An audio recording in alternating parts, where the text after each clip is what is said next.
اینجا میتونید فکرت یه پنجره جدید باز کنید. اونجا سوالتون بفرستید که ما انگلیسی بپرسیم. بله صدا اکو داره به خاطر اینکه دو نفر همزمان با هم حرف میزنن نمیشه، ولی توی ارائه من صدامو قطع میکنم، فقط یه نفر صحبت میکنه دیگه مشکل حل میشه، نگران نباشید. خانم لامه‌ای ما درس ساعت 7 شروع میکنیم.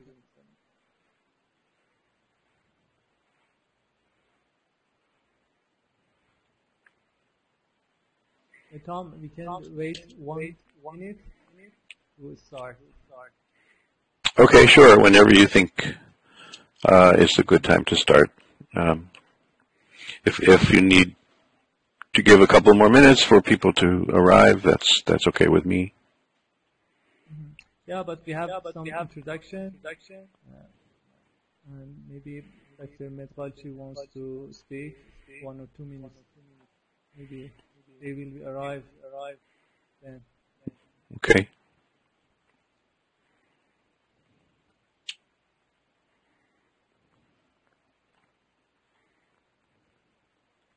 خانم دکتر پس شما هر موقع سلام کنید شروع کنید، من میکروفون رو میوت میکنم. بله اگر که فکر میکنید الان شروع بکنیم ساعت 7 که بعضی از دانشجویان به ما بپیوندن. به نظر شروع کنیم تا حالا دوستان میرسن ما هم حرفایی که قرار بزنیم میزنیم. درست. بسم الله الرحمن الرحیم. اول من به صورت خیر مقدم عرض کنم اساتید محترم جلسه حضور دارن و دانشجویان عزیزی که و محققین محترمی که در این جلسه حضور پیدا کردن. با تشکر از آقای دکتر نیلیپور که زحمت هماهنگی و برنامه‌ریزی این نشست رو بر عهده داشتن و جناب آقای دکتر تام بوراپ که از نظرات ایشون در موضوع در واقع creative placemaking استفاده خواهیم کرد. از حضور جناب آقای دکتر نژاد ابراهیمی رئیس دانشکده هم بسیار سپاسگزار هستم. اگر که ایشون هم تمایل داشته باشن در خدمت ایشون هم خواهیم بود. I would like to extend a very warm welcome to Dr. Tom Borrup. Also, it's my pleasure to welcome the Dean of the Faculty, Dr. Nijad Ebrahimi, and my colleagues. I also thank the students and researchers who take part in this webinar. Dr. Mehdi Nilipur is one of the best researchers in our faculty. He did some great research on cultural planning. I appreciate him taking the time to organize this webinar. Thanks. آقای دکتر اگر که شما تمایل داشته باشین در خدمت شما هم باشیم. بعد از شما آقای دکتر نیلیپور یک توضیح کوتاهی در مورد سوابق آقای دکتر براف داشته باشن و بعد انشاءالله وبینار رو شروع بکنیم. خواهش میکنم. من هم ابتدا تشکر میکنم از شما و آقای دکتر نیلیپور بابت فراهم کردن این فرصت و خیلی مقدم عرض میکنم خدمت دانشجویان گرامی. من اجازه بدید یک مختصر کوتاهی خیلی مقدم عرض بکنم خدمت های پروفسور براپ. درست تلفظ کردم؟ دکتر تام براپ. Thank you, Professor, and thank you, Dr. Nilipur, for opportunity to our university, Tabriz Islamic Art University. Exactly, your presentation is very benefit and good for our teacher and our student. You are welcome to our university. Thank you so much.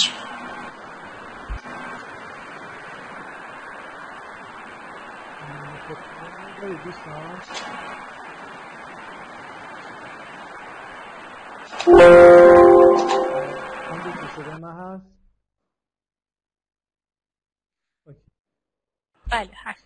بله. Okay. Shall I proceed, Mehdi? Let me introduce yourself and then. Okay. Okay. Hi everyone. Welcome to this webinar.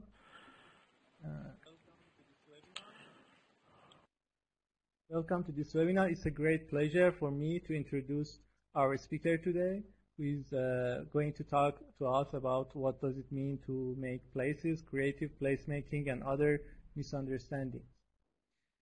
Dr. Tom Borrup, as founder of Creative Community Builder, is an international consultant and lecturer working with cities, foundations, and nonprofits to develop synergy between arts and culture, economic development, urban planning, and design.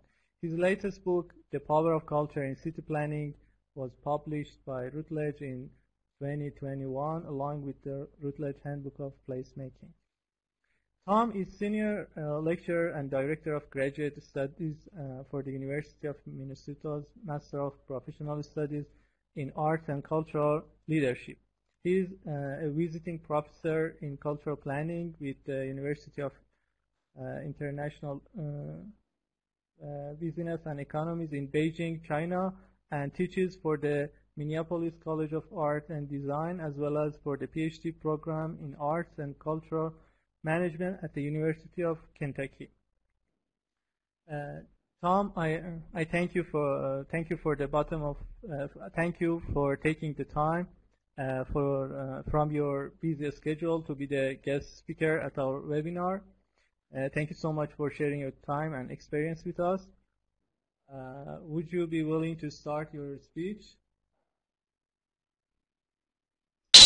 Thank you so much, Mehdi, and your colleagues at the university. It's a great honor to be invited and to be able to speak with you and the group here today.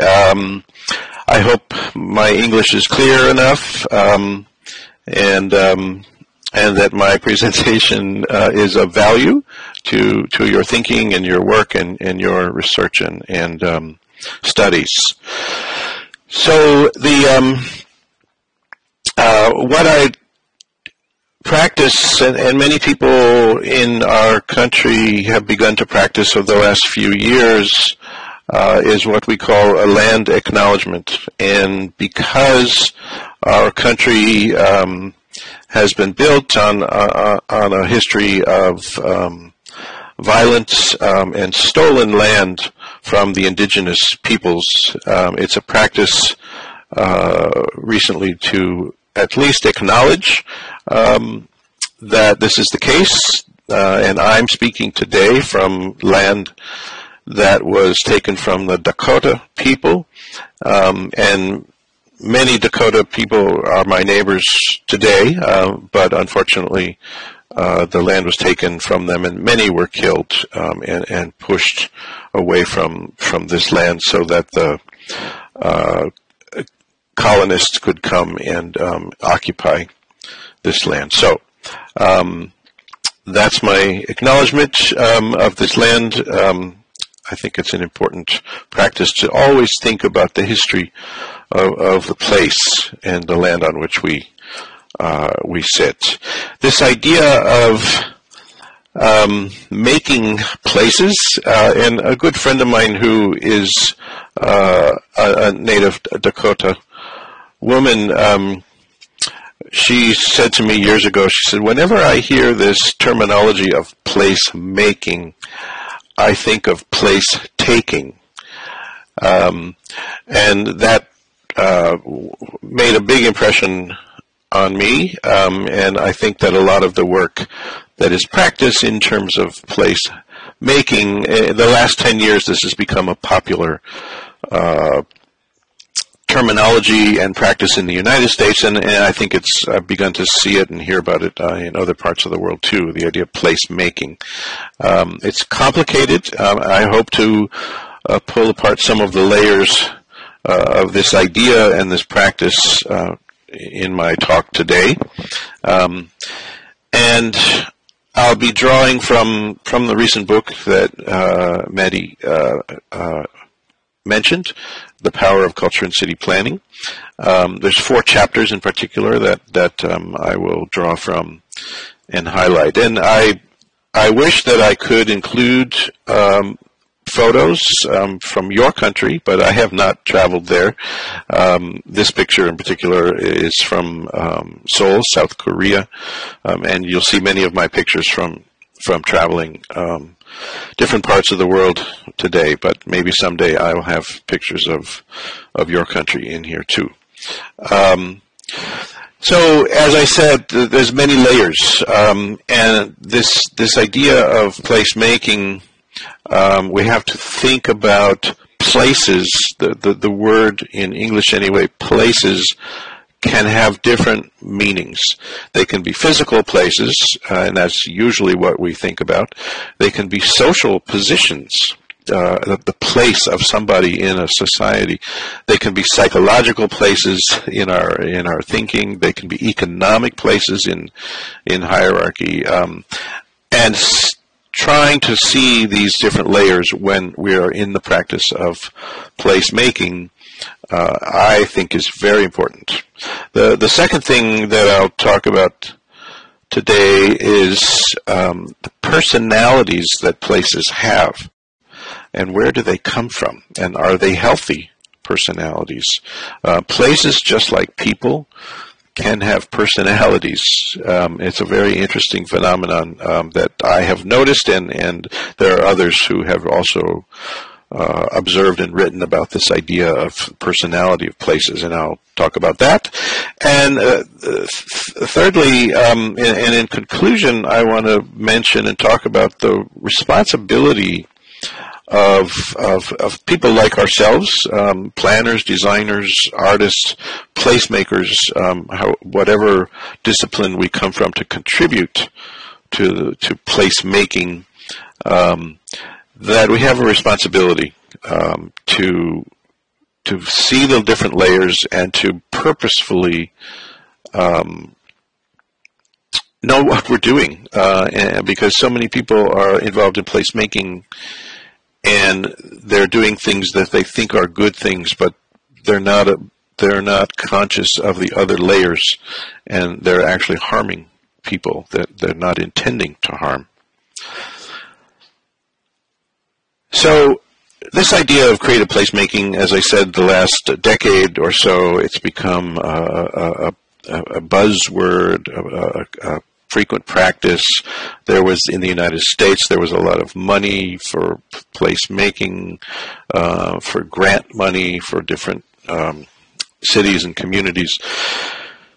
And there's different ways people think about it, so I want to pull it apart a little bit. Some people think of it as just adding some art to a place, and that's creative placemaking. But I think that's a very limited way of thinking about it. It's not just about adding murals or other artwork.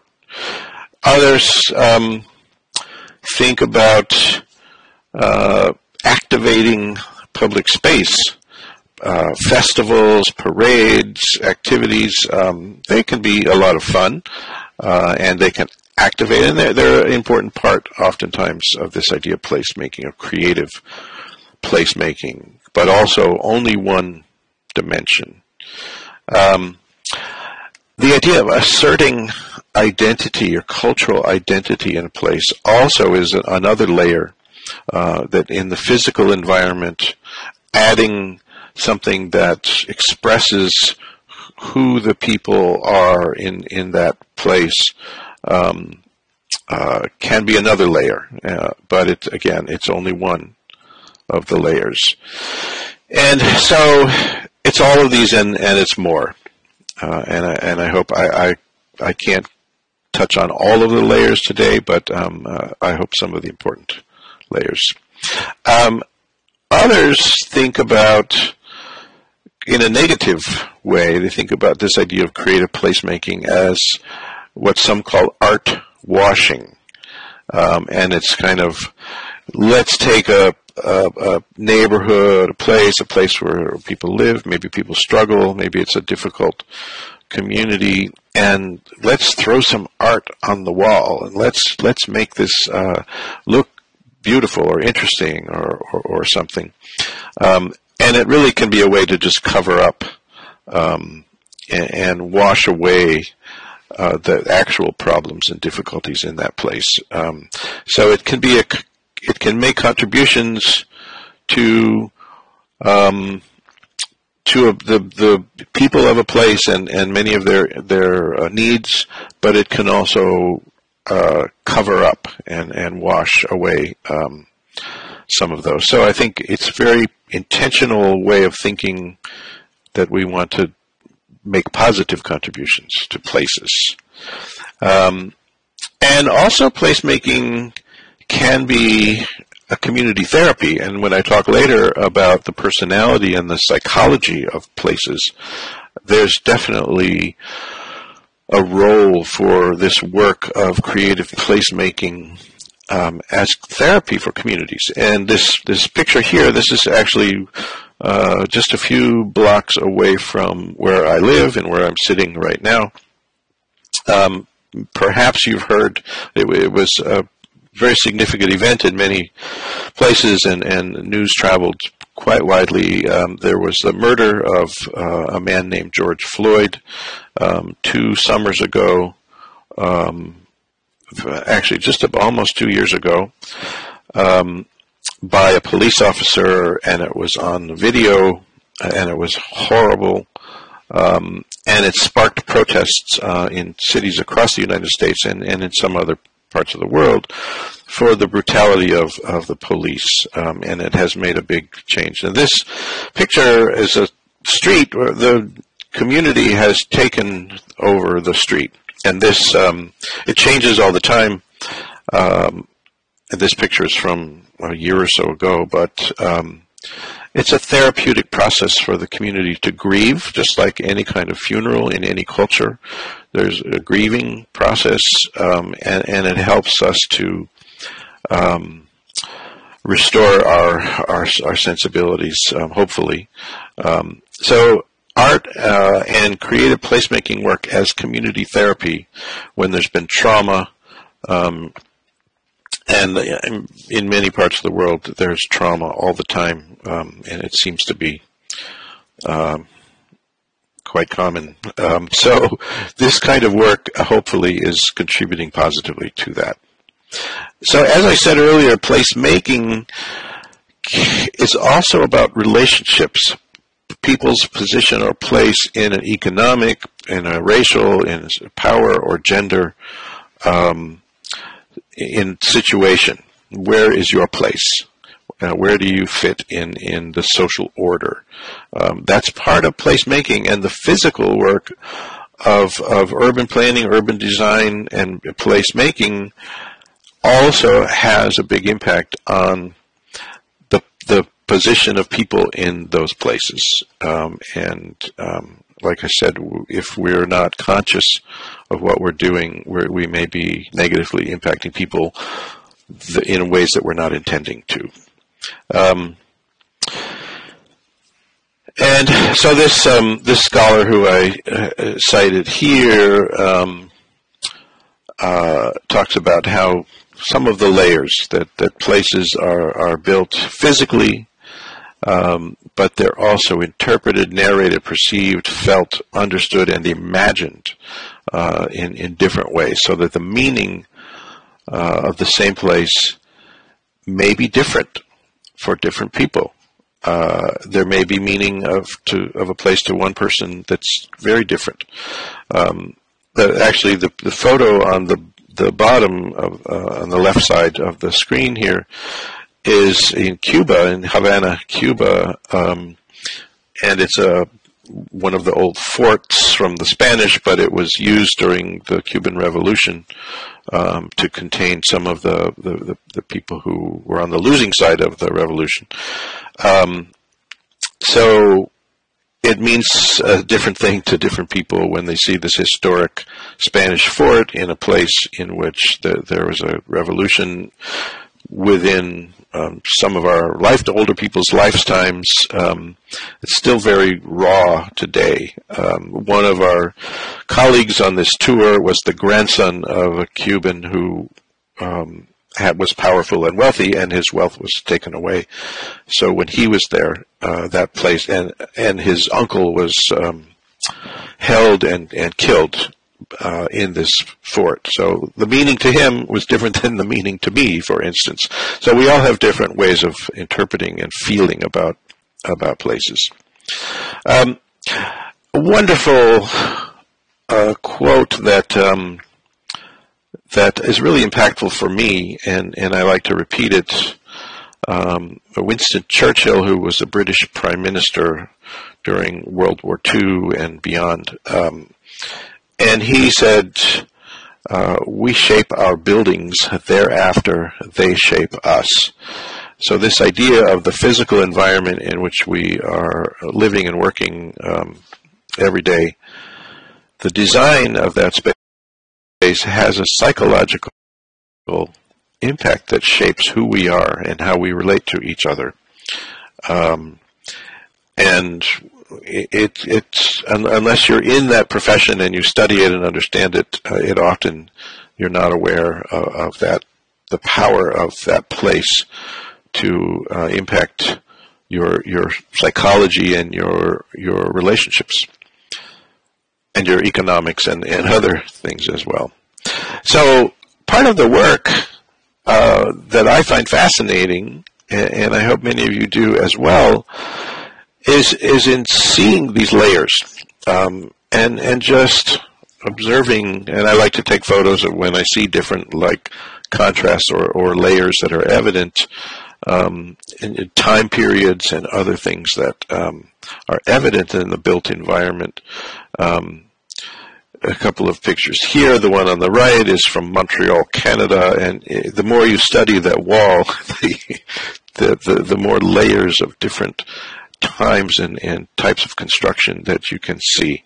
So seeing the layers in our built environment is a very important part of the work. And there's vertical layers in Bangkok here. The levels of commerce and privilege are very evident in the physical built environment. These are also in Thailand, and the fellow with the eggs on the right crossing the street. I mean, he looks as if he's from a different place and time, but he's in this very busy traffic intersection in this major city. So it's another kind of layer that we see. So these layers, they're cultural, historical, social, and functional. The different layers of people in place. And so history, culture, economy, social class, race and ethnicity, gender and sexuality are very critical layers. But perhaps the most important is power, and how power is expressed in the built environment, and as we shape these buildings and they shape us, who has the power, and where do you see the power in these? This on the left is it's hard to read, but it's the China Daily. This is the headquarters office of the China Daily newspaper in Beijing, and to me that physical building just expressed power.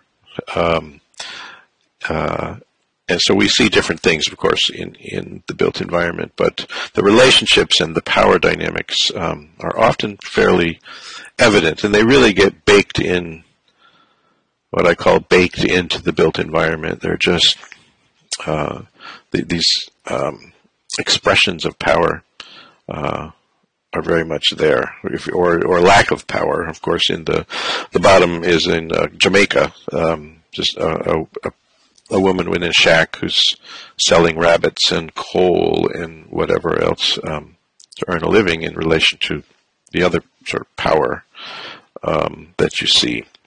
So in this profession that I think some of you are part of, in urban planning, I don't know, I'm not familiar with your country and planning practices, but in many parts of the world, this modernist Euclidean zoning has become fairly common and dominant, and it's one of the ways in which power gets expressed in the separations of land use and functions.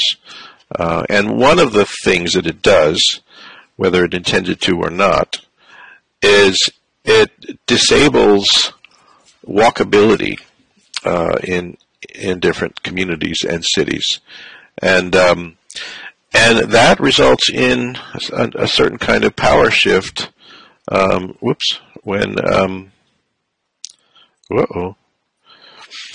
When automobiles become necessary, become the dominant mode of transportation. This is in California.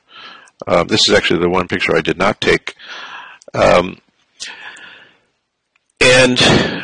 who benefits? Who has power now in this kind of environment? Well, automobile companies and oil companies have power in that environment.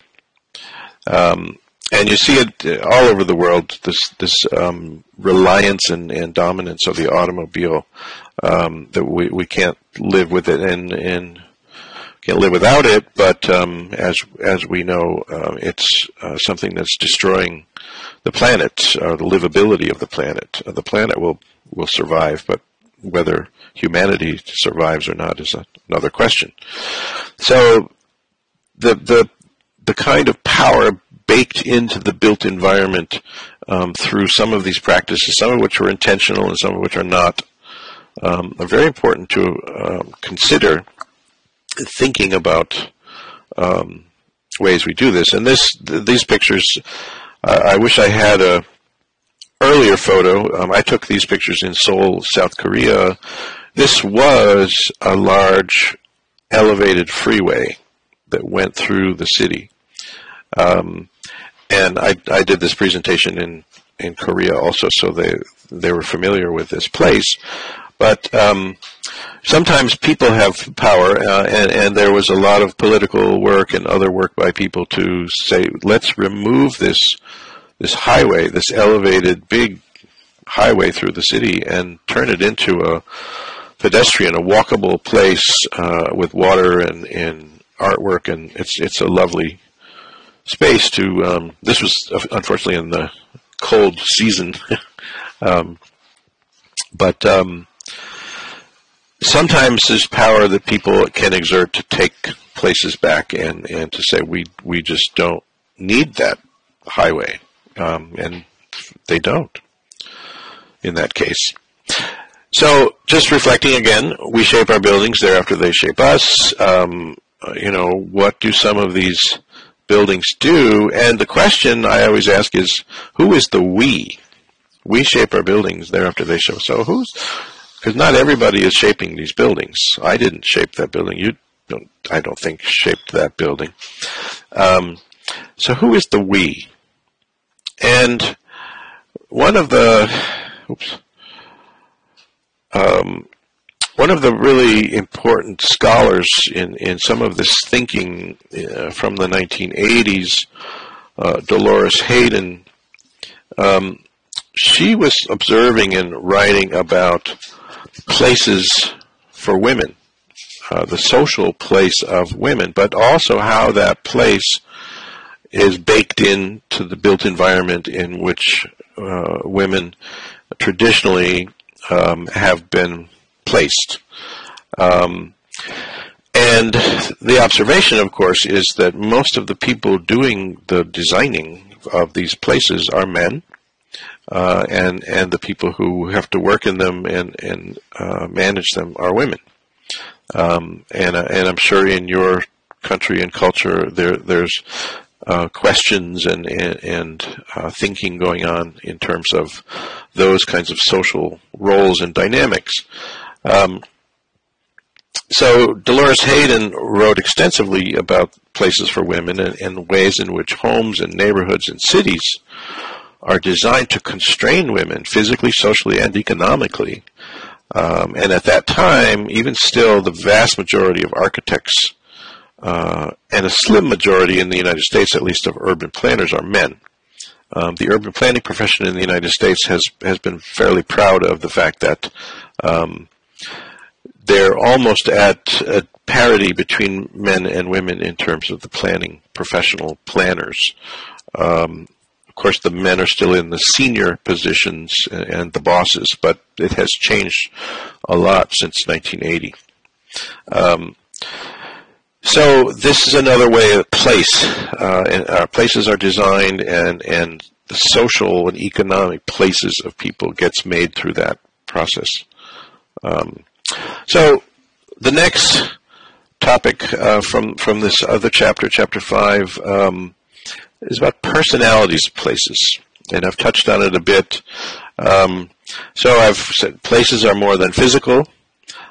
Different people find different meanings in places, and different people, when I say that, is a cultural thing oftentimes. Somebody from one culture, one part of the world, and a different gender may see different meanings in places.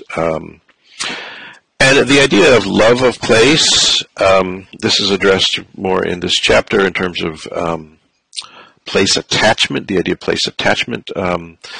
When is love of place too much? When do we care too much about our places that it becomes a negative? In other words, we don't want anybody else to share it with us, and we protect it to the point of excluding people who we don't understand or are different from us.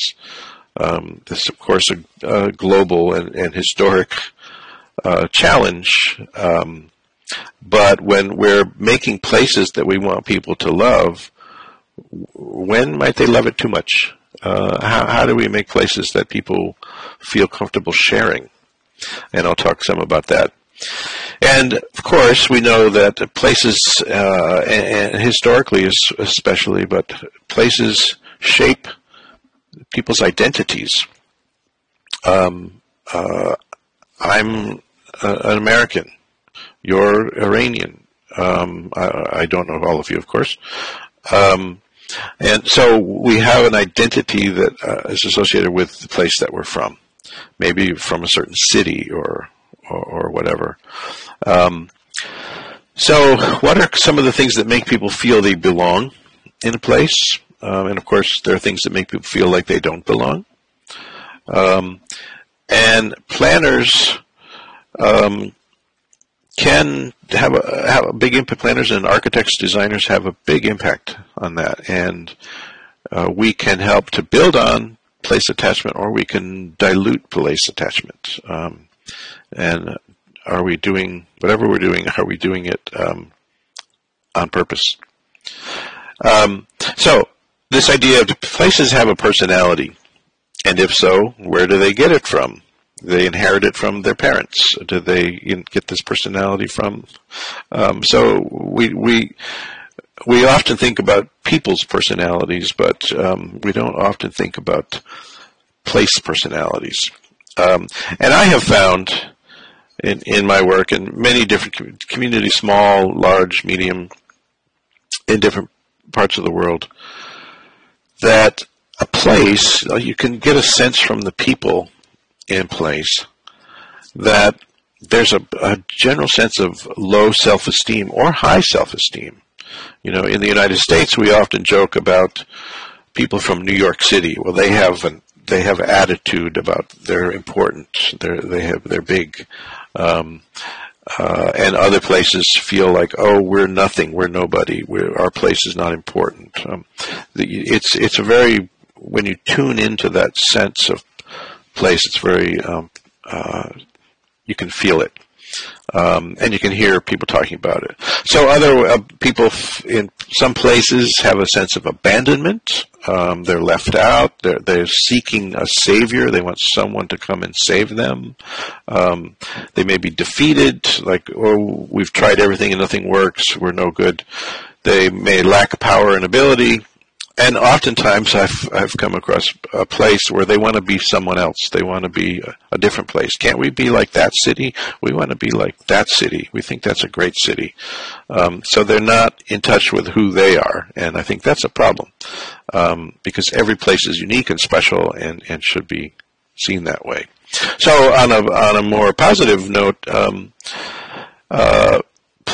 places feel very welcoming and nurturing.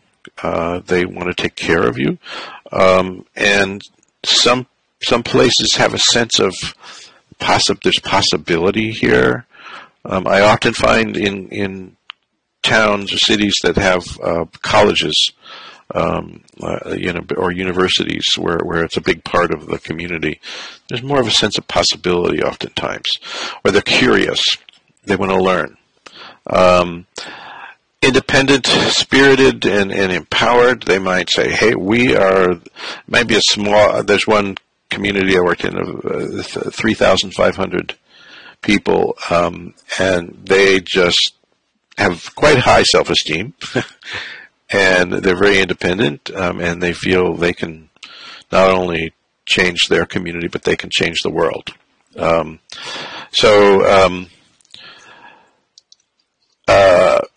And some communities are really resilient. They bounce back, and some are, optimistic. Of course, some are pessimistic. So anyway, there are a lot of personalities.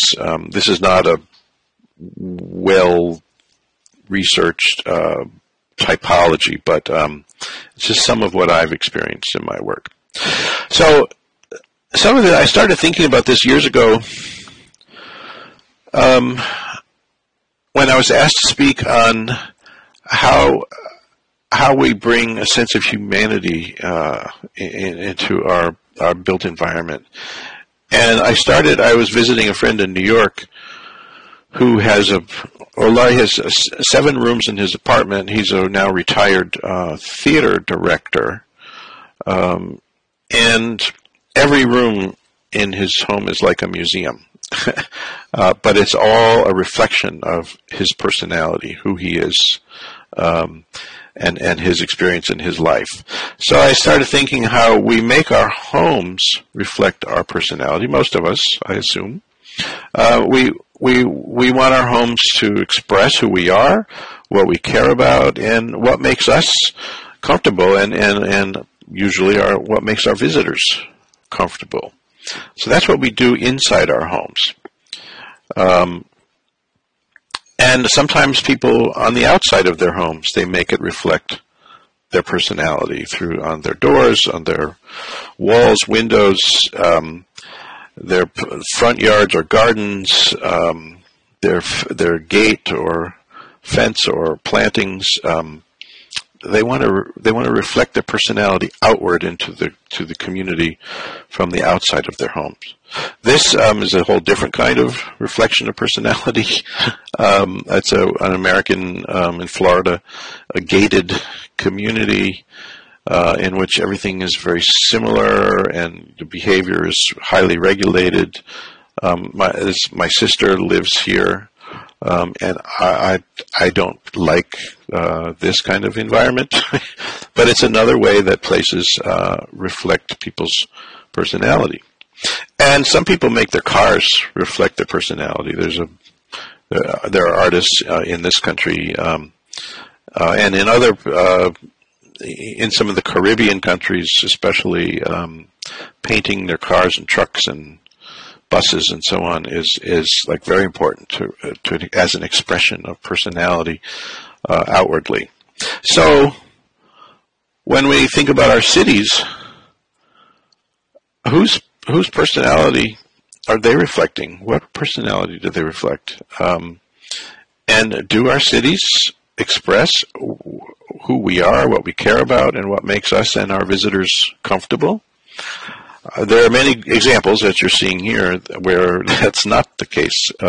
Some places are just not very welcoming or warm, friendly in how they feel. So that's a personality. Where does this personality come from? Who shapes the personality of these places? Planners, designers, architects. the folks who are a big part of it, but not everyone. There are other people who participate in that, and the policymakers and so on. A friend of mine from Finland, Hanna Matila, wrote about how she says urban design is architecture on a large scale. So when you think about architecture, contemporary architecture, it's often these monumental structures that an expression of the architect or the owner, developer. They're big things that pretty much stand alone, and then you stack them together. What do you get? You get architecture as on a large scale as what's dictating the urban design. So the spaces in between, the connections, those are often neglected, unfortunately. So who's designing our buildings, and what are they thinking about when they're designing buildings and wanting to see the built environment go up around us? So one of the thoughts about this, as I spoke earlier about the dominance of men in the design architecture fields, there's a sense of that there's a toxicity, that the design of place can be toxic, an environment can be toxic because of these are not friendly, warm, welcoming kinds of spaces. And does that come from the sort of masculinity or this historic and cultural sense of male behaviors, or, which is excused sometimes? Boys will be boys. Oh, they play with guns and they fight and they drink and do bad things. Well, that's just what men do, right? And they also design the buildings that shape everybody else.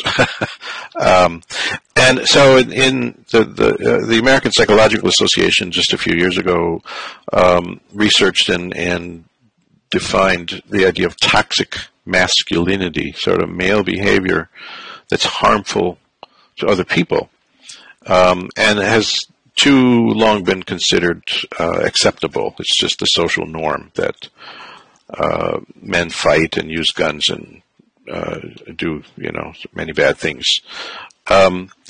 So this idea of being anti-femininity and if you appear weak and all that sort of stuff, that finds its way into the built environment.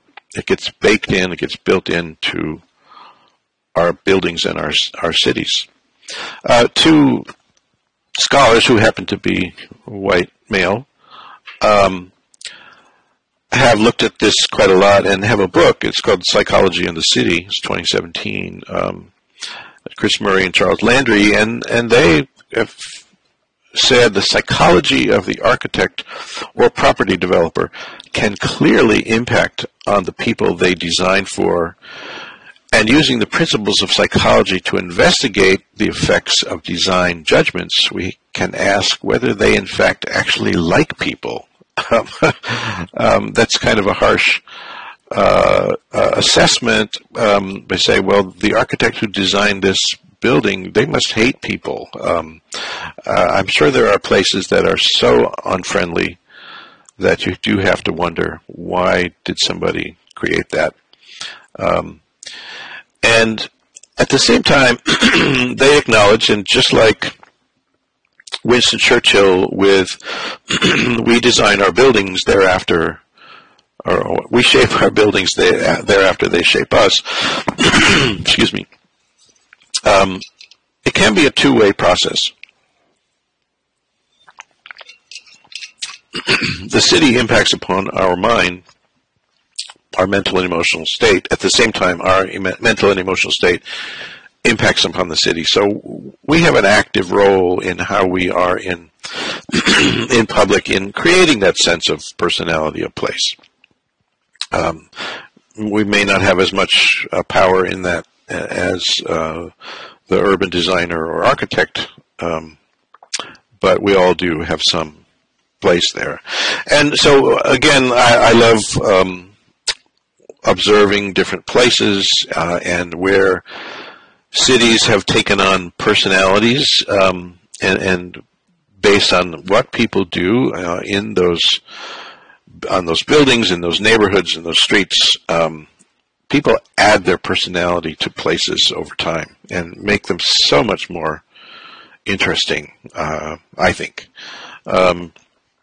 There's many layers of added culture and a sense of humanity that people bring to the places in which they live and work and spend their days.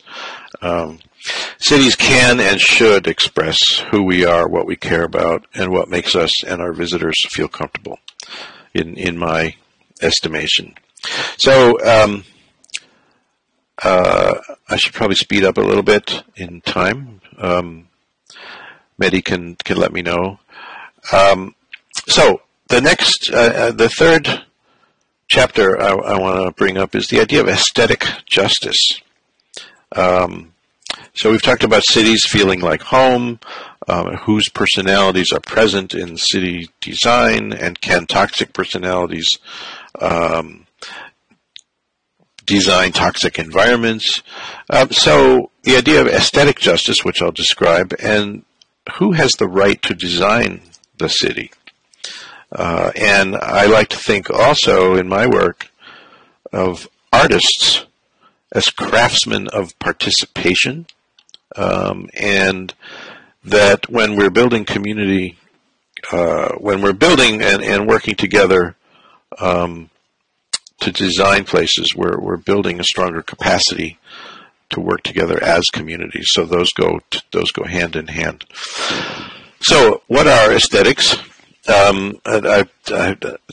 It's a word sometimes that I find needs a little explanation, and it's known as a branch of philosophy that deals with the nature of beauty and taste. It's also part of the philosophy of art and the aesthetics, and it's of course subjective and based in individual and or shared preferences for how an object or environment looks or feels. So this is what I've been talking about. What I've been talking about is aesthetics of the built environment. And the idea of aesthetic experience, we have aesthetic experiences every day, every moment, and it's derived both from natural and artificial sources, from the built environment, from the natural environment. And this aesthetic experience is what happens in our minds when we engage with aesthetic objects, spaces, viewing visual art, listening to music, poetry, experiencing a play, exploring nature, or just taking in the built environment around us. We're having an aesthetic experience. Is it a good one or not? That is part of the question. So we have this daily experience of the urban environment, and whoa, it's jumping, and there's also a sense of power in that. I mean, who has power over that environment? Who has any kind of efficacy, the ability to do what they want to do? This picture on the top, on the right, there's a place in South Korea, in Seoul, where there's a whole street area. Many young people live there, and there's little stages that are organized at nighttime. And the kids come out and do different performances and dances and so on. So they have just taken over the urban environment for self-expression. So they have a sense of power in that place, and it's fascinating to observe.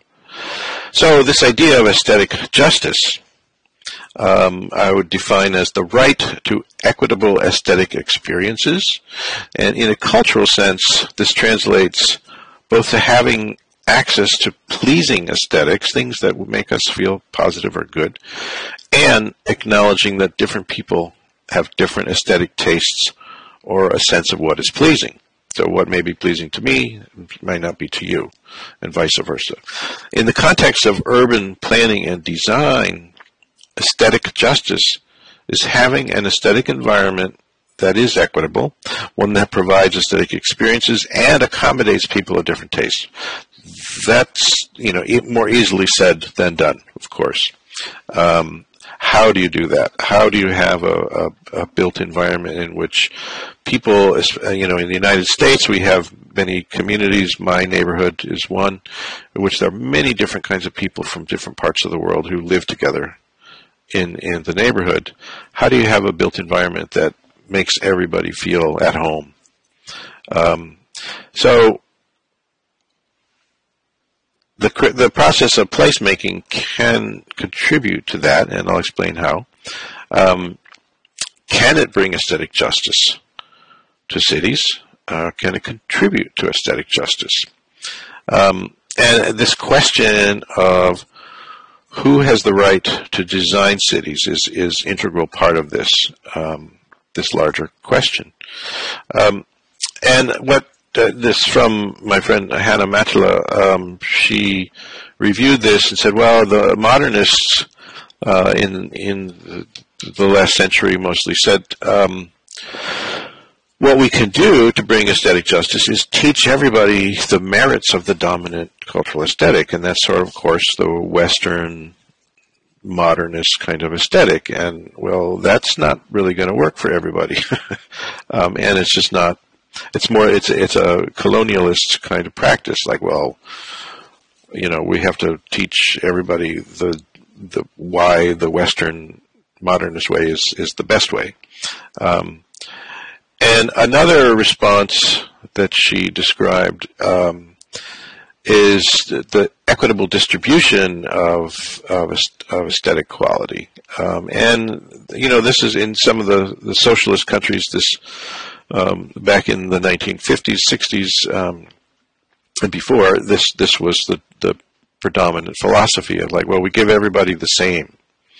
And of course, that wasn't really equitable because the people who had wealth and power got more, and it just created a greater sense of division in spite of what it meant to do.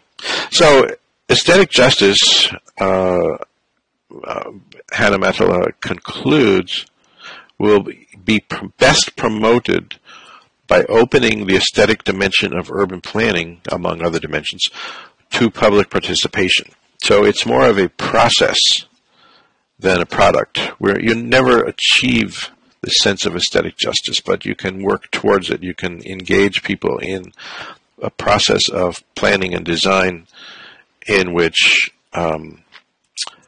they feel and have some meaningful input. So it's really about, and this is a lot of the work that I have done over the last couple of decades, it's about putting the best practices of what we call grassroots democracy to work towards aesthetic justice. So in all this planning work, we're engaging people. And aesthetic justice looks different in different places. There are different things, as I've said, different aesthetics that appeal to people depending on where they are and what their cultural background is. So how do cities have a variety of activities and spaces and so on that are appealing to more people? That becomes a sense of aesthetic justice. I've never, Buenos Aires in Argentina, where I've been a couple of times, the amount of painted buildings is just amazing. They paint so many buildings. You just see so much character in places there. And in Bogota, Colombia, where I've also been a couple of times, street art is huge, and they, in fact, like to claim themselves as being the street art capital of the world. So it's a place in which people are expressing themselves and placing their sort of cultural sensibilities into the built environment for everybody to share. Maybe everybody doesn't like it, but but you see something that connects to you. So these practices of grassroots democracy can really add, I think, to the quality and value of city design. Some people think that, no, I'm the expert, I'm the architect, I'm the artist, I'll do the design. I don't want to hear from other people and what they think. I think when an artist, an architect or planner or designer learns how to listen and how to connect with many different cultures and sensibilities, they can create better designs. So it's really about a process, like I said, how people are engaged in city planning and design that really matters. It's not often given as much thought and time as it really deserves, I think. A British scholar, Patsy Healy, an urban planning scholar who I hope you're familiar with. Her work is wonderful. She talks about local knowledge, and she says the knowledge of planners cannot be automatically assumed to be superior to the local knowledge of inhabitants or other stakeholders. So it's a matter of opening to that sense of local knowledge. And finally, just a few more. When I mentioned artists a number of times, and artists have, and there are many different kinds of artists, of course, but many artists can have a sensibility of listening and incorporating ideas and weaving things together.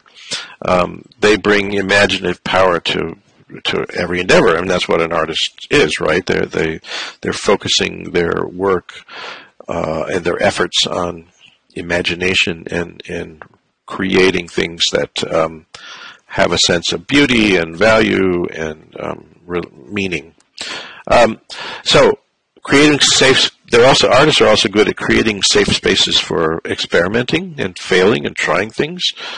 They can be really good at engaging people in making things together, especially artists who are teaching artists.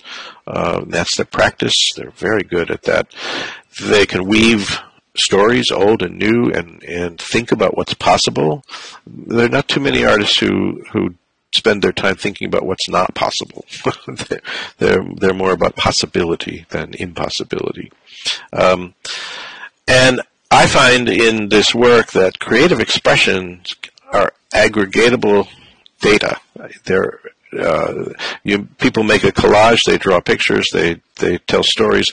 That is data, and many people in the urban planning field are looking for hard data, and they need to look also at this as data.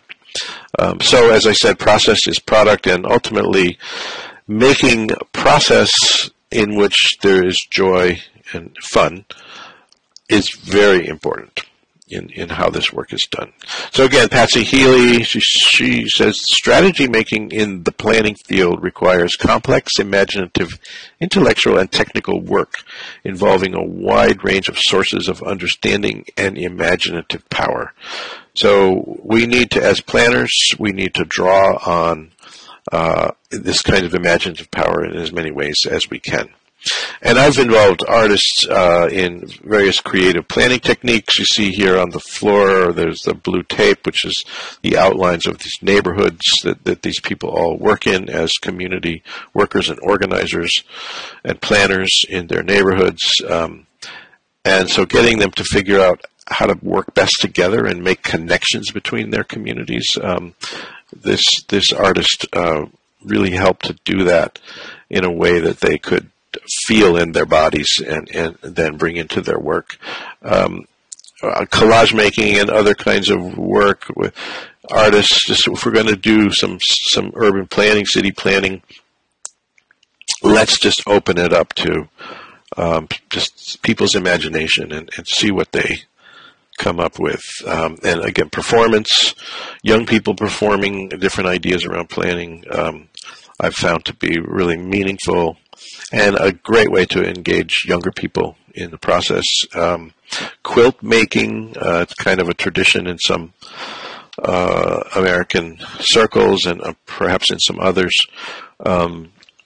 I had people show up for a community planning meeting and they didn't know they were going to be making quilt squares, but they did that and they found meaning and they shared the meaning in their quilt making as a really way to open up thinking about city planning. So, in the end, what is our responsibility as educators, as planners, designers, artists, advocates of justice, whatever your focus is in your work? In my estimation, and I hope I've made some of the case today, that we must recognize the multiple layers of places and the process of place making. We need to seek out and value the local knowledge in listening and engaging people in process. Thirdly, we need to find creative ways to involve and engage people in our design and planning work. We need to put listening above speaking, and to listen using all of our senses. How do we feel? What do we smell? What do we see? What do we hear when we're thinking about places? And also, of course, be open to hybrid or inclusive ideas, aesthetics, and design. So there's a lot of different culturally based design aesthetics and ideas, and trying to be open and learning, constantly learning, and figuring out how to incorporate those is very important. And I often, when I talk about this kind of work, I say there's three things that are really important in planning, because they're just naturally find ways to absorb and to incorporate different ideas. And those three things are music, food, and children.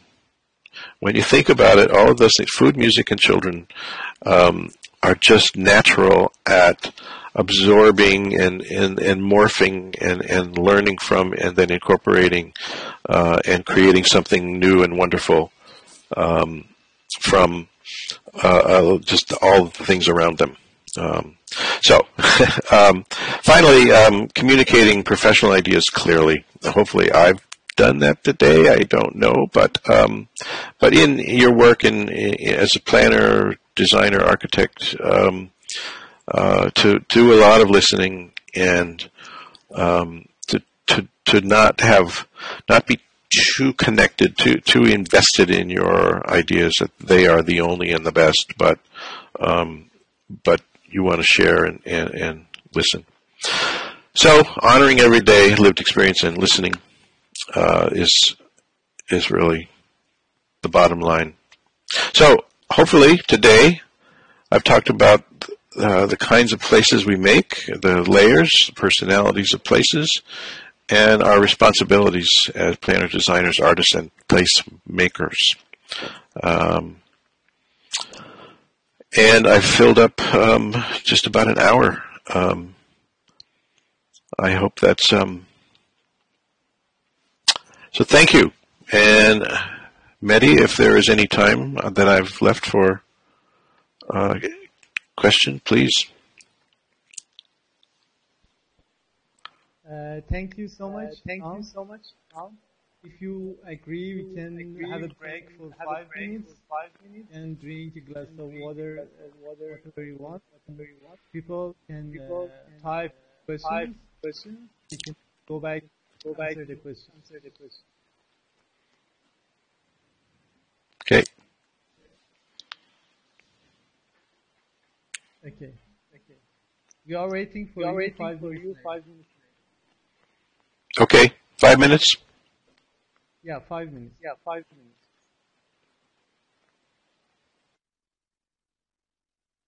دوستان عزیز 5 دقیقه فرصت دارید که سوالی اگه دارید تایپ کنید و بعد از 5 دقیقه آقای دکتر تام بوراپ پاسخگوی سوالات شما هستن.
Tom, if you want, you can start answering the questions. They're coming in. There's many questions, and they're coming fast. I'm trying to keep up and read them. But I'll start from the first one from Sarah. It's not easy to scroll this chat. So the question, according to what was said, can it be said that you learned a lot from existing context of cities where you work or from different places? Traditional and modern cities and buildings are placed much better together than new examples. What is the main cause? Why do people like them? Let me stop there and begin a response. Well, I agree with you that I think what you're saying, the traditional cities are often function better for people, and the main cause is that newer cities were built to serve automobiles more so than people. I often have discussions here in the United States with in regards to streets in cities and towns, and people driving cars think that they own the street, that nobody else should be there, and that it's just for them.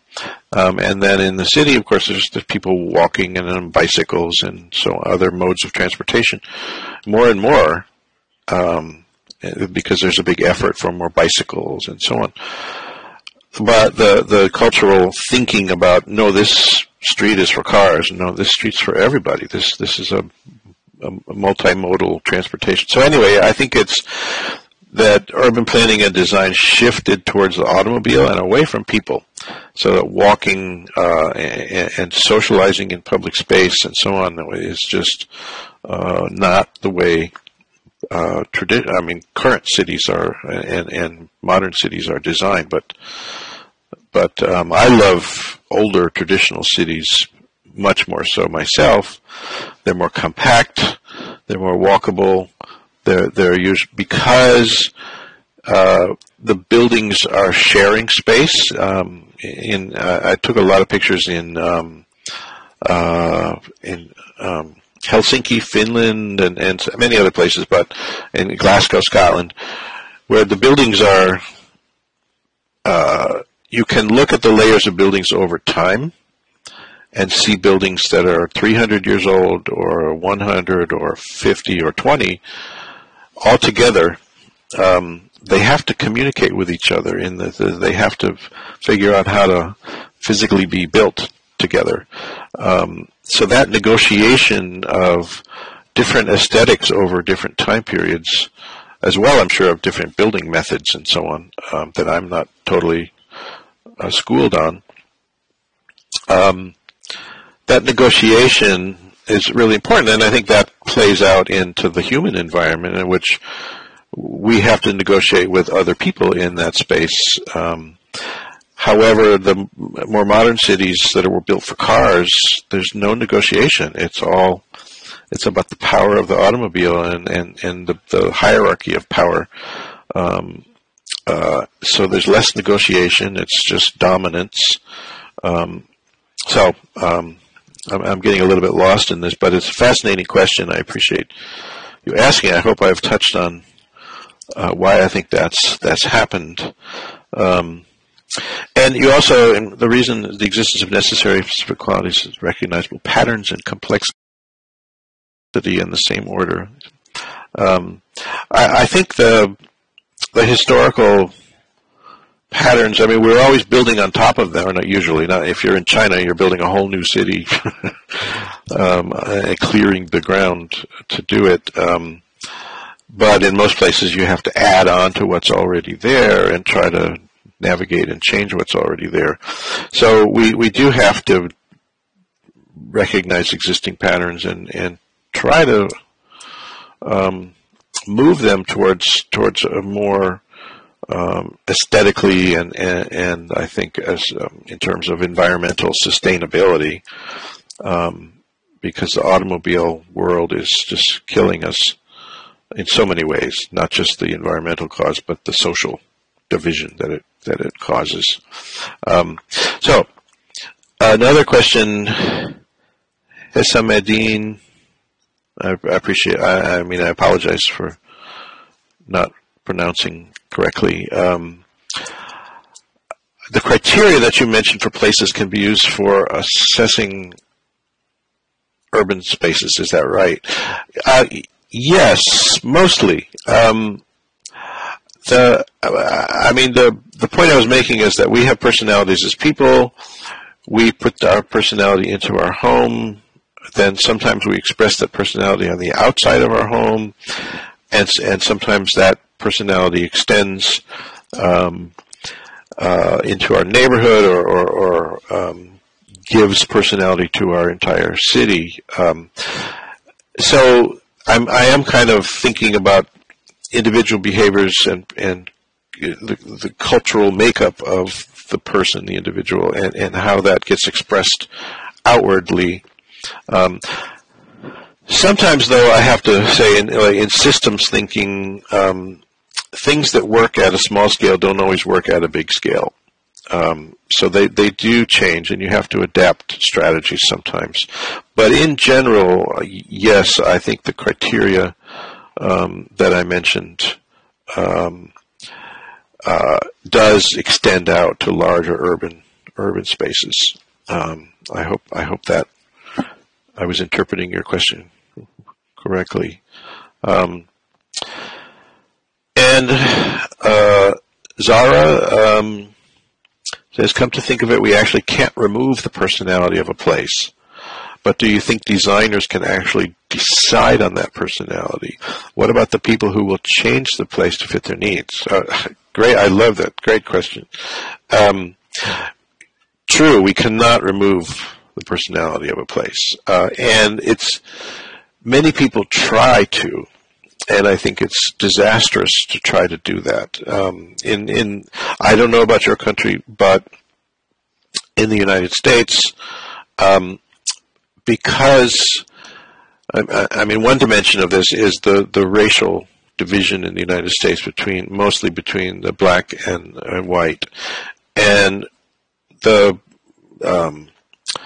cities here in the 1940s and 50s. Many cities started to become populated by more and more black or African American people. They became more diverse places. And what happened in many cases is there were white people who said, I'm leaving, I'm moving out, going to the suburban communities.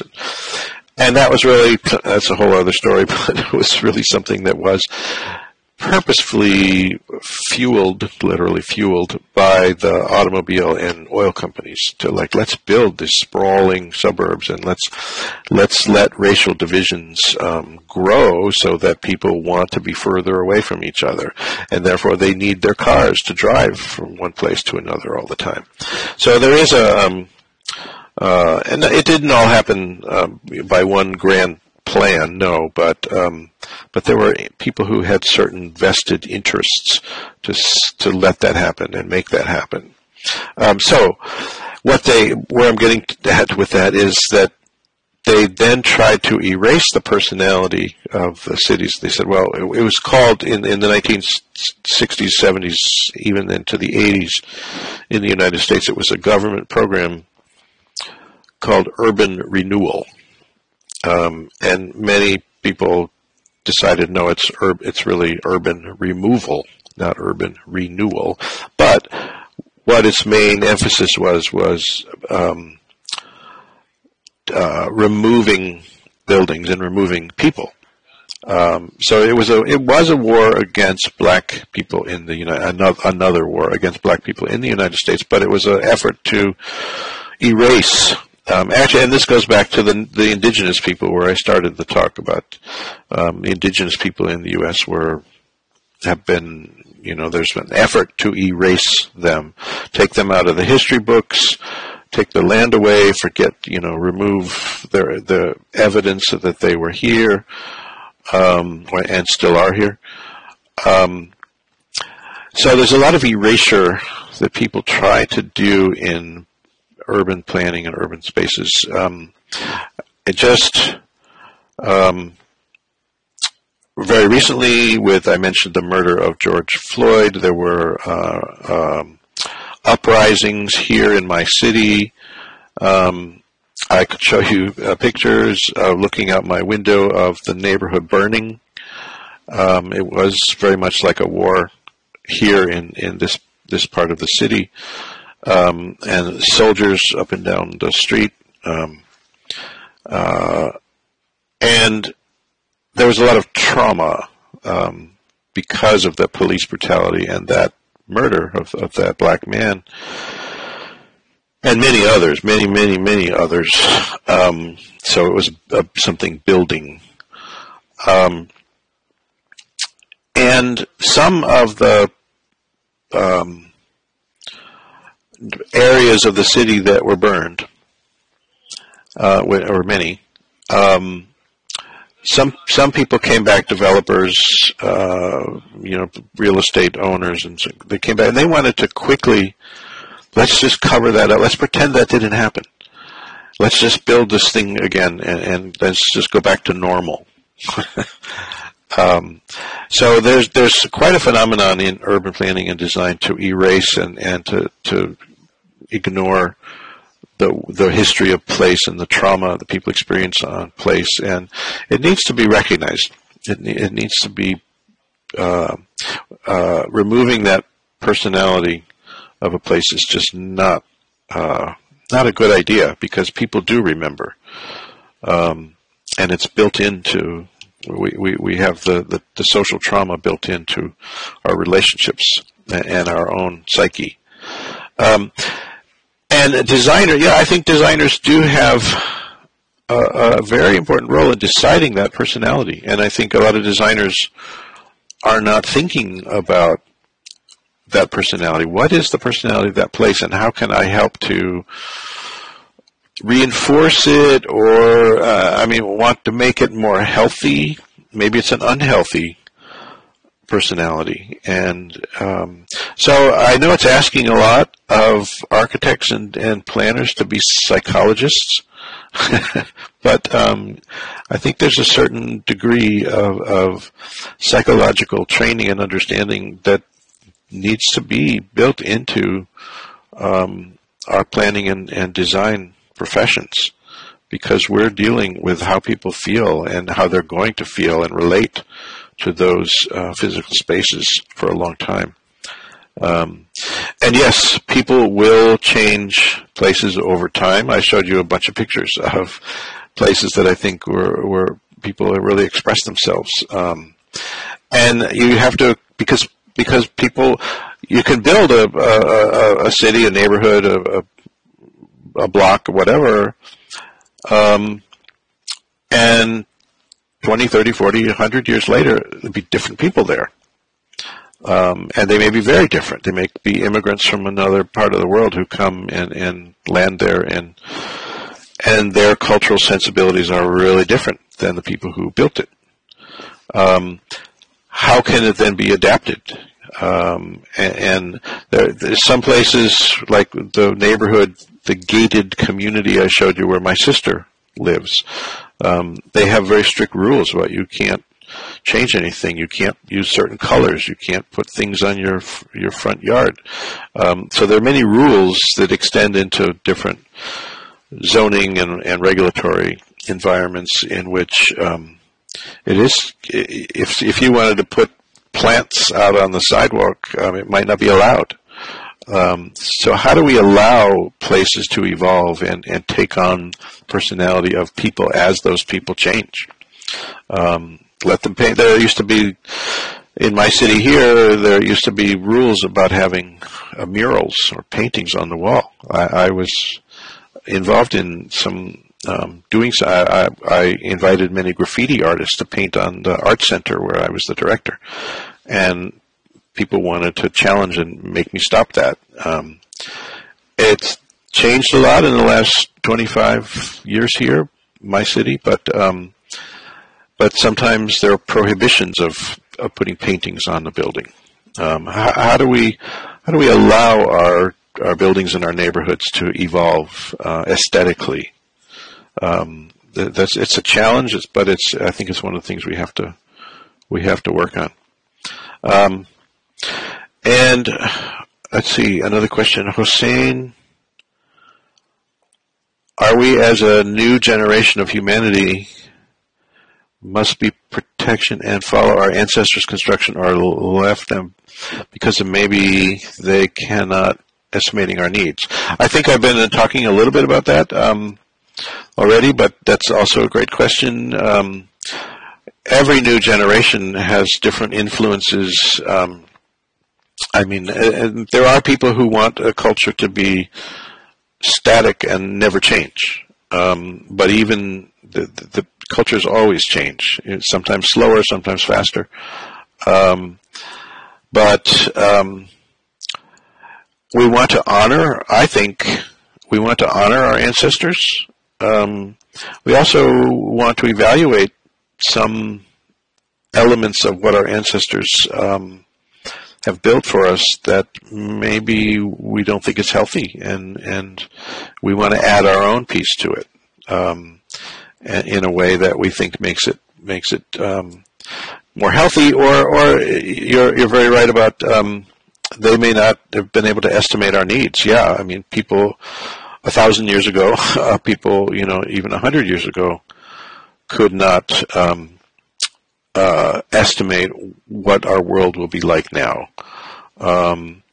So how do we continue to evolve and adapt our built environment in ways that respects and honors ancestors, but also recognizes contemporary needs? That's another big challenge. There's no formula, but I think recognizing and working towards those things is a big part of the work that we do.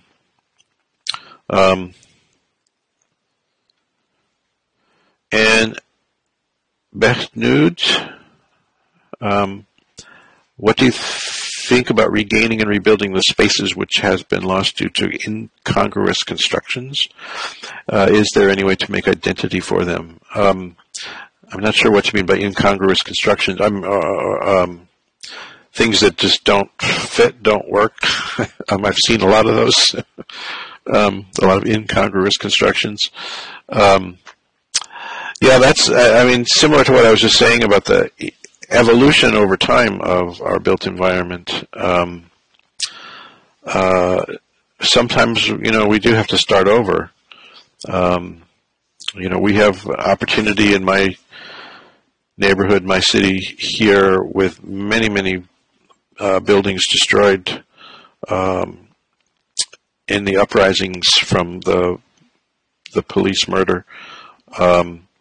We have an opportunity to make some things that are new, that are recognizing the many different people who now live in. This is a very, very ethnically, racially diverse neighborhood here, and we have a very large American Indian or Native American population, very large people from Somalia, from the Latin American countries, white and black, and it's a very diverse area. So how do we rebuild, recreate places that are going to be more reflective and involve people more in that work? So I think, like I said earlier too, about how people adapt places, whether it's putting plants out on the sidewalk or painting your building or decorating, or if we have a permissive society, a permissive culture in which that's allowed. Some of those pictures I showed you of the exteriors of building were in France, and I think they have a more permissive environment for, okay, you want to do something weird on the outside of your building, go ahead. But that's one way that we can help people express their identities. Next question, Sarah. Given what you have said about women, I can add that many people are concerned about the impact of women on the civilization of society. I have always believed that if the presence of a housing factor in any development is emphasized, its environmental effects will be favorable. What is your suggestion? I'm not sure if that's two different questions, but the impact of women on civilization, I mean, complicated and really, beyond much of my expertise, but as I did say, women have been given a place, put in a place with many limits in many cultures, including the United States, although there's been a lot of change here.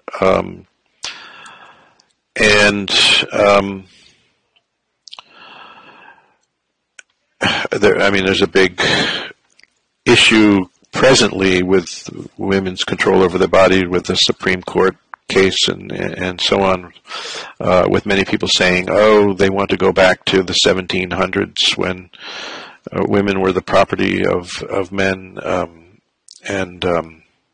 so we're having some back and forth challenges here in terms of social changes,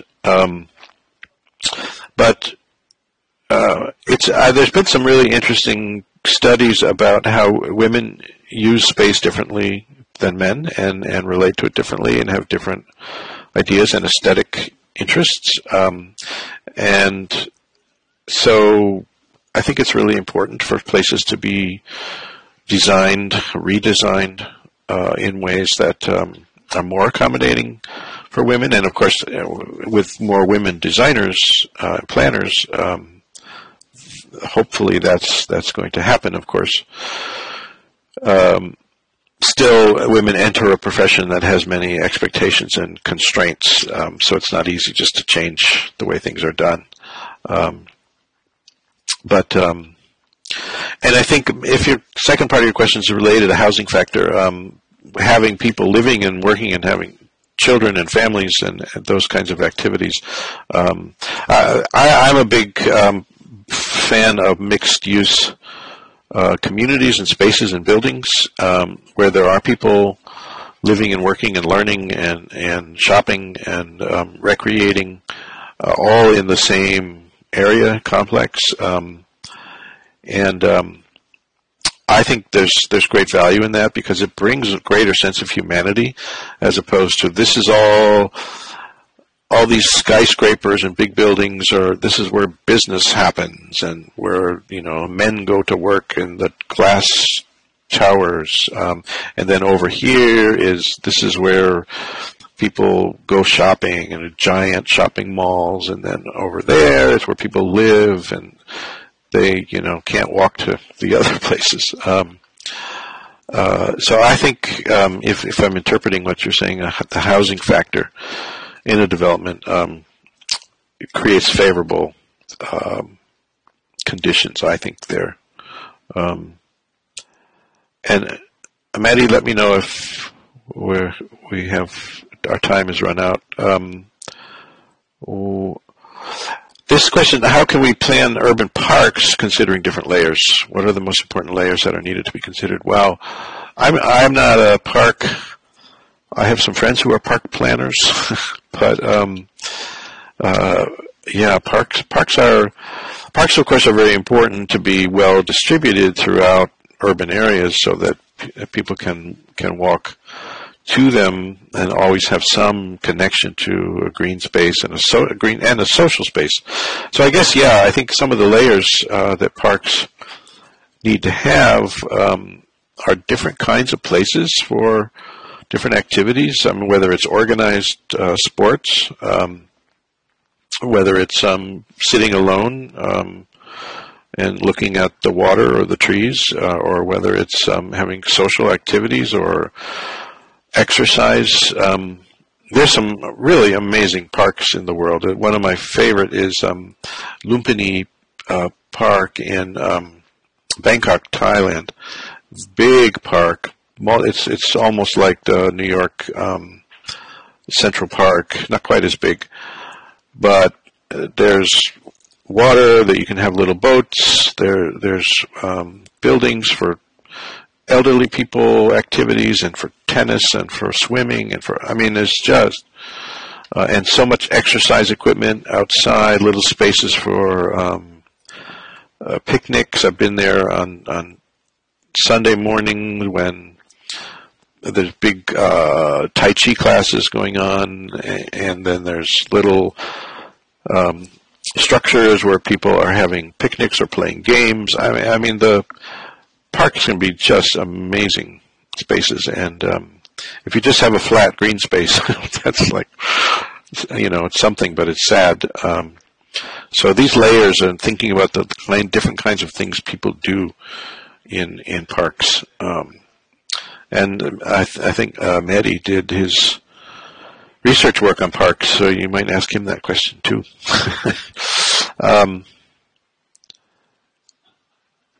Smart home technologies make us lazy. Interesting question, but leading us to less sense of attachment to places. I'm not a big thinker on technology stuff, but I think you have a point that I don't know about lazy. I mean, we just do different things, hopefully,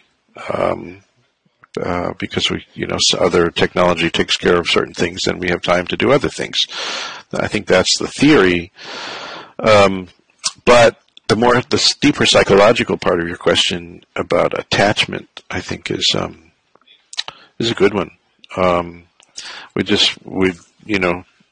control it on our phone, or push some buttons. We don't really know how our house works, or how to fix anything. We become more dependent on the technology as well as on other experts who can fix it when it's not working. So I think there's an issue about place attachment. That more thinking. I'm not something I've thought a lot about. I'm not an expert on smart home technology, but you have a really important question to look into more. Monir, did you just mention the role of culture in the city, or did you study the components of culture? Well, I tried to focus on the role of culture in the city. I'm not an anthropologist. I tried to do some research and study on some core thinking in anthropology, but it's such a big subject that I didn't study deeply the components of culture. I mean, if I had many lives, being an cultural anthropologist would be one of them, for sure. That and being an architectural historian. But I tried to focus on the role of culture in the city. What does culture mean in city planning, especially? Because it's about the people and who they are, what their interests and behaviors and traditions and activities and so on. And how planners need to try to understand more about all those dimensions of people. I think we're at the oh no, there's more.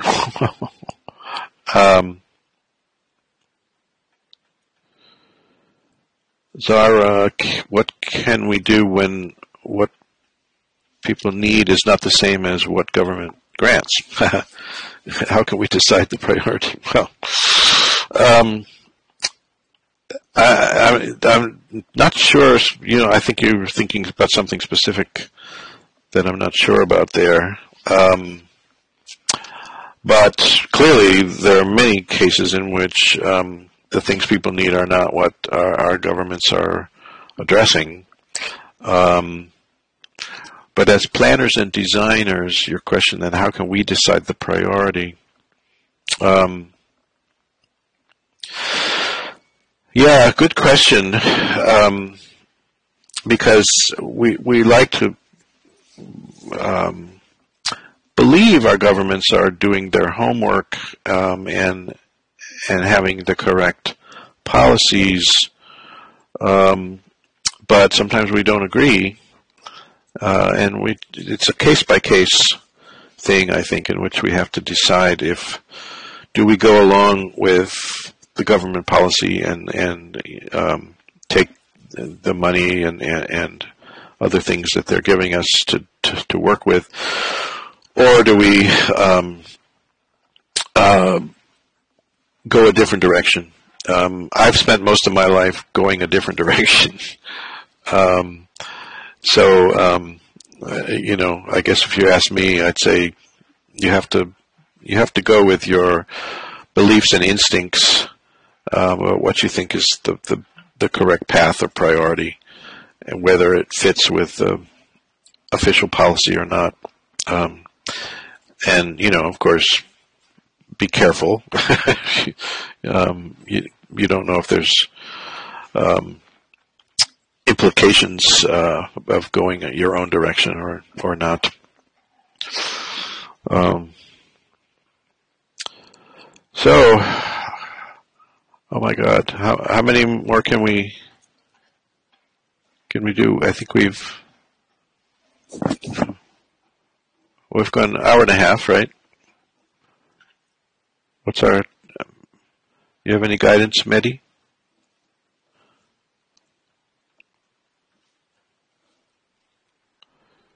Sorry, what happened? Huh? Oh, I was asking you how our time considerations are. Yeah, we have time until if you are not tired. Okay. All questions answered. Yeah. Marzi, considering the taste of all people, there are always some who have more power. As a designer, how do I get a fair result? Yep, there's always some who have more power.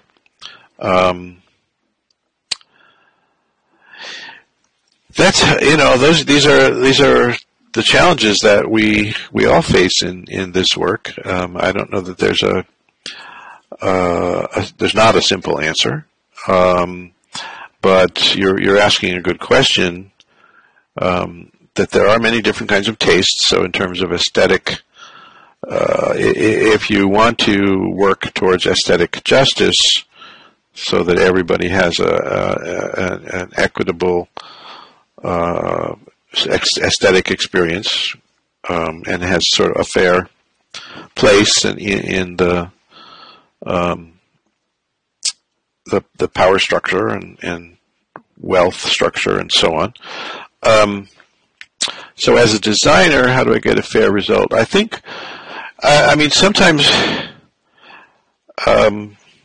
designers often do things that,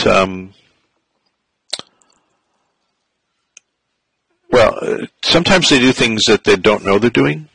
Like I said, we need to be conscious of the different layers and how our design work is impacting those layers, or is being fair to some people and maybe not to others, aesthetically or in terms of like access and so on.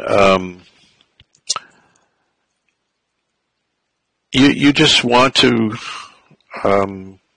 be in touch with your values and promote the kinds of design that you think are most equitable or most fair to most people, if that's what your value is, because you will have clients or the people who are instructing you to build something or design something who will want something different.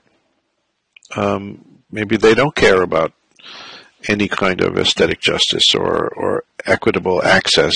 In my country, in the last 20, 30 years, there was a thing called the Americans with Disabilities Act, or we call it ADA, Americans with Disabilities Act. So all the design work before did not give any consideration to people with mobility impairments. So if you were in a wheelchair or you had difficulty walking, you didn't matter. They would build big stairs or difficult things to access, or the width of doorways or access or sidewalks or whatever. Wasn't thinking about people in wheelchairs, for instance. So since the Americans with Disabilities Act, I don't know the exact year, we're instructed now to accommodate. So you have to have access for wheelchairs and doorways and elevators and other kinds of things.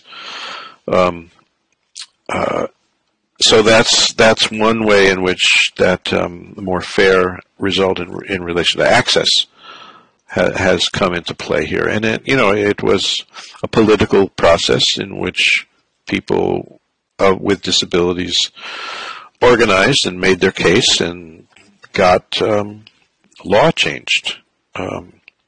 So that's on a bigger scale, but there may be some more subtle day-to-day things that you try to do as a designer that create more equitable spaces, and it's there's no blanket answer because every situation is very different.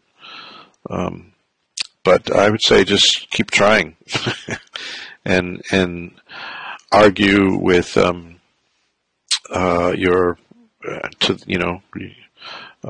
push your case with your clients or whoever's paying you to design something. And Amin says, how culture and city planning make global cities? What's our relations? How culture and city planning make global cities? I think, I'm not fully reading your question, but and then you followed up, how culture release us from pathopolis. That's a new term for me, pathopolis. I think I get it in terms of the pathology of the city.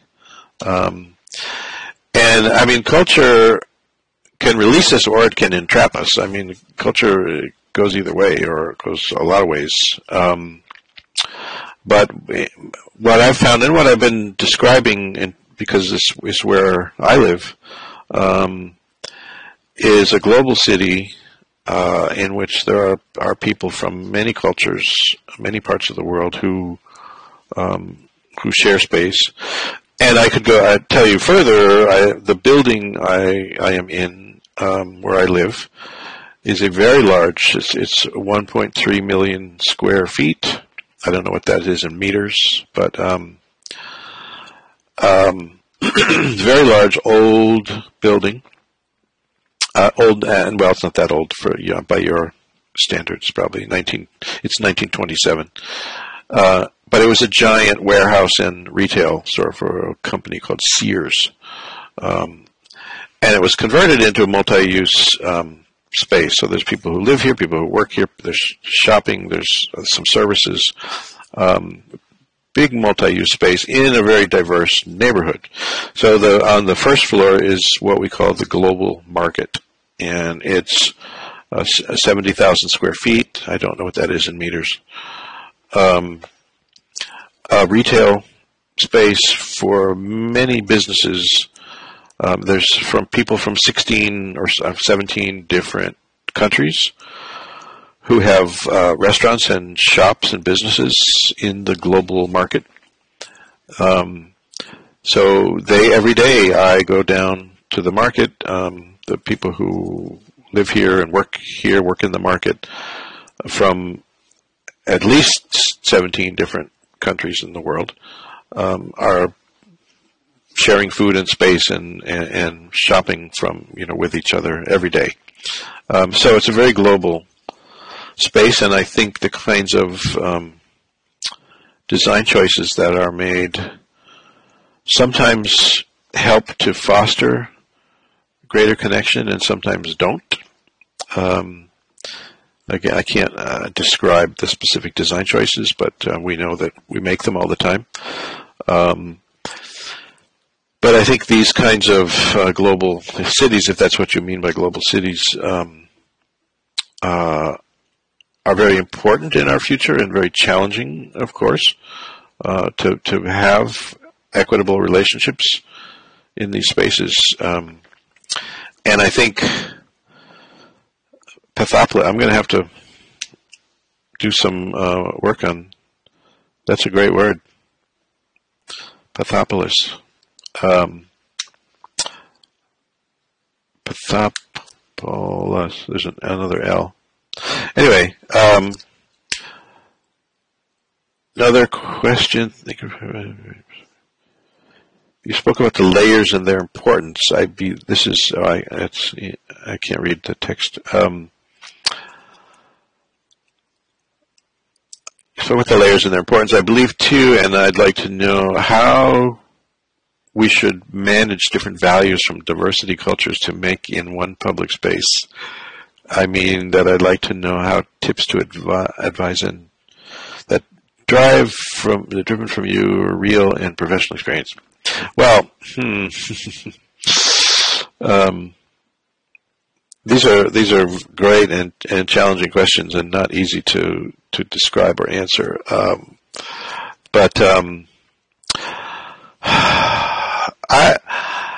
I mean, in my practice, and I showed you a few images from some of the work that I've done, but my practice is one of trying to focus on planning and design process, and the idea, I like to promote the idea of co-creating,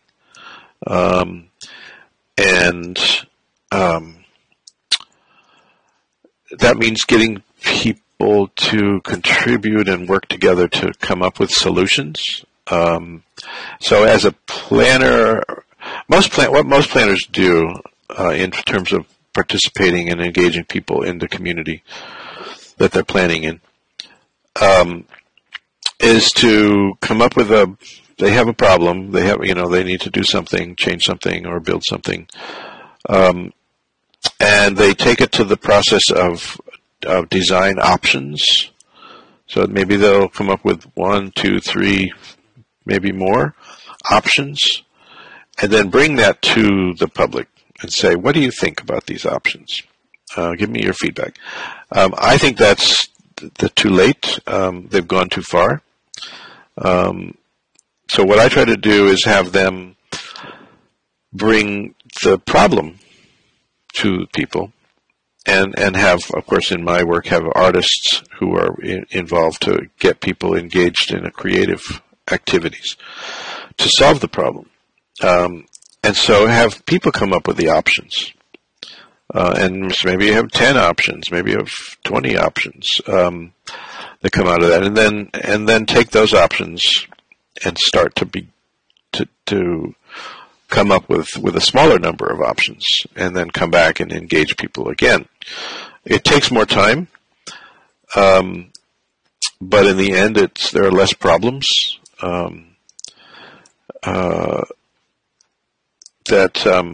because people are happier that they had some involvement, and the result, I think, is usually better. And so, in those, you recall earlier I talked about the 3 ingredients of cultural mixing: food, music, and children. So in connecting with people and engaging people, have those 3 elements present. You may have to have somebody to take care of the kids, you keep them busy doing something, or maybe involve them directly in the work. Have them also do creative activities. Have food, and food that represents the different people who are in the neighborhood or the community or the building. And have some music. Music can connect people, and especially some different kinds of music that relates to the different cultures of the people you're trying to involve. So those are some of the ways. I mean, it's a big question, and it's continual work. What I like to think of myself as is a designer of public engagement, public participation.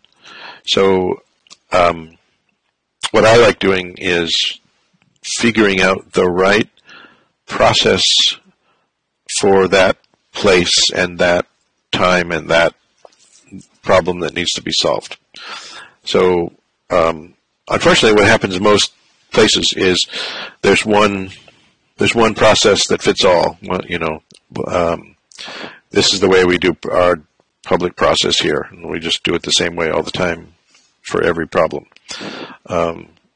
I think that's a mistake. You don't get good results. In fact, you get negative. You get angry people, or you get people who just feel left out and disassociated from what you're trying to do. So one size fits all in planning process is not a good idea. So every neighborhood, every community, every situation requires a unique way of approaching it.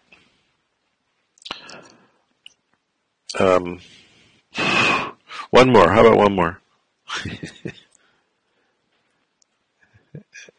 And then I get to go have lunch. For you, it's later. Okay. Oh, how can I access your book? Talk to Mehdi. That was a question, Monir. How can we access your book? So, unless you can order from Amazon, which I think may not be possible, talk to Mehdi. He might have some ideas.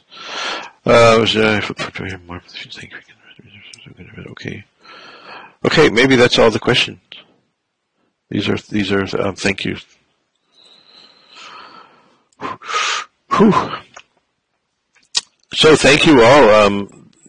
This is I wish I could be there and experience your city, your country, because it would give me much better ideas of how to communicate my ideas. So maybe someday.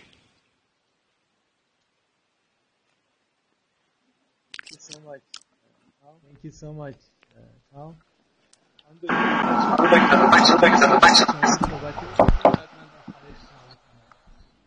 بله خیلی ممنون از شما.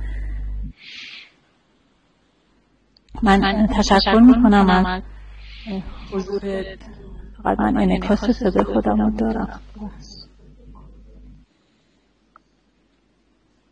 بله خیلی ممنون. I'd like to thank you for your time and attention today. Thank you so much for your interest and attention. Special thanks to Dr. Borrup for sharing his wonderful presentation and experience in placemaking with us. You offered some options for creative placemaking that we can use to advance the placemaking project considering cultural views. Thanks. And also thanks to the Dean of Faculty, Dr. Nejad Ebrahimi, and faculty members for their support. And finally, I'd like to thank Dr. Mehdi Milipur for such a wonderful contribution to organize this webinar. Thank you very much. تشکر میکنم از اساتید بزرگواری که در این جلسه شرکت کردند، همینطور از جناب آقای دکتر نیلیپور که زحمت اصلی هماهنگی و برنامه‌ریزی این وبینار رو بر عهده داشتن، از ریاست محترم دانشکده معماری و شهرسازی جناب آقای دکتر نژاد ابراهیمی و همکاران عزیزی که در این جلسه حضور داشتن. حمایت‌های ایشون قابل تقدیر هست. از دانشجویان و پژوهشگرانی که در این جلسه حضور داشتن و با سوالات ارزشمندشون بر قنای در واقع این وبینار افزودن. خیلی ممنون از شما. من صحبت دیگه‌ای ندارم. تشکر میکنم مجددا از حضور همگی.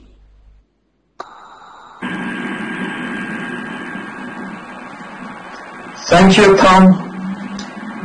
appreciate your clear presentation. It's very, very good to our and I think our student. I hope to see you in Iran, in Tabriz, inshallah, in the near future. Come to Iran. I wait you. Thank you so much.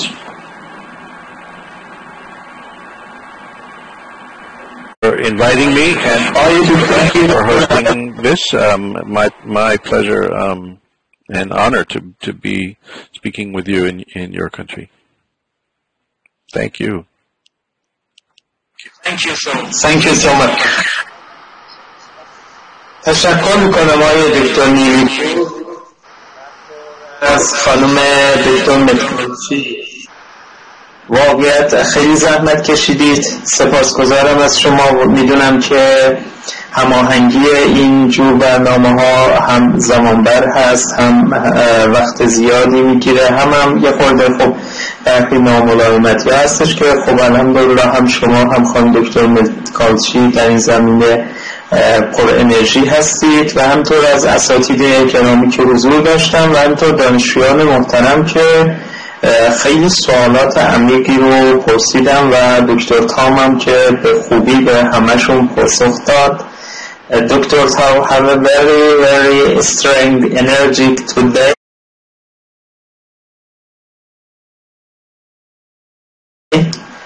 I hope to see you in Iran and use your knowledge in the future. Thank you so much again.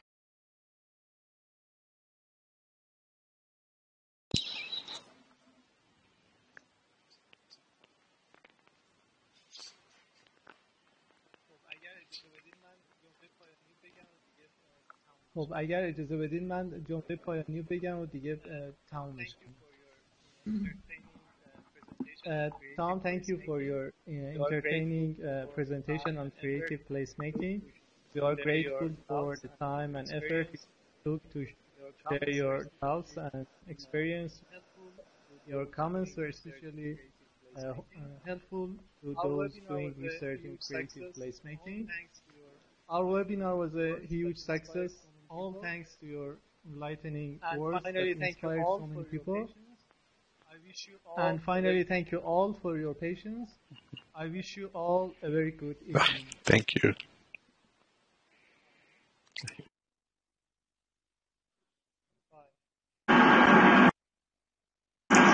مجددا از شما دو بزرگوار سپاسگزاری میکنم خانم دکتر متکالچی و آقای دکتر نیلیپور.